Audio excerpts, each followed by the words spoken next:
so far anywhere else. আমাদের ব্যাটারদের সামনে দাঁড়াতেই পারবে না কলকাতার বোলাররা। আগামীকাল প্লে-অফের প্রথম ম্যাচে কলকাতাকে লজ্জাজনকভাবে হারিয়ে আমরাই ফাইনালে যাব। এবার সংবাদ মাধ্যমে এসে কলকাতাকে কঠিন হুমকি দিয়ে এগিয়ে বলল সানরাইজার্স হায়দ্রাবাদের অধিনায়ক প্যাট কামিন্স, যা মুহূর্তে ভাইরাল।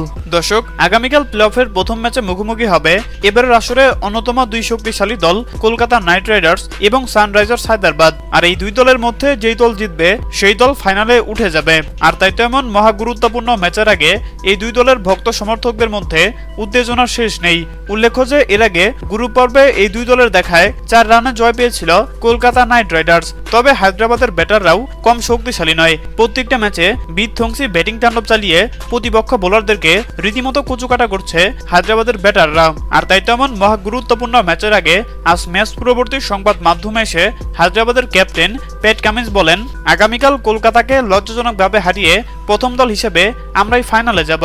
এর আগে গ্রুপ পর্বে আমরা কলকাতার কাছে হেরে গিয়েছিলাম, আর এবার তারই প্রতিশোধ নিয়ে কলকাতাকে লজ্জাজনকভাবে হারিয়ে আমরাই ফাইনালে যাব। আমাদের ব্যাটসম্যানরা যেভাবে ফর্মে রয়েছে এতে করে কলকাতার বোলাররা আমাদের ব্যাটসম্যানদের কাছে পাত্তাই পাবে না। কলকাতার বোলারদেরকে রীতিমতো পিটিয়ে তক্তা করবে আমাদের ব্যাটাররা। হ্যাঁ দর্শক, আপনাদেরকে বলছি, আপনাদের কি মনে হয় আগামীকাল প্লে-অফের প্রথম ম্যাচে কোন দল জিতে ফাইনালে যাবে বলে আপনি মনে করেন? জানিয়ে দিন আপনাদের গুরুত্বপূর্ণ মতামত আমাদের কমেন্ট বক্সে। ধন্যবাদ।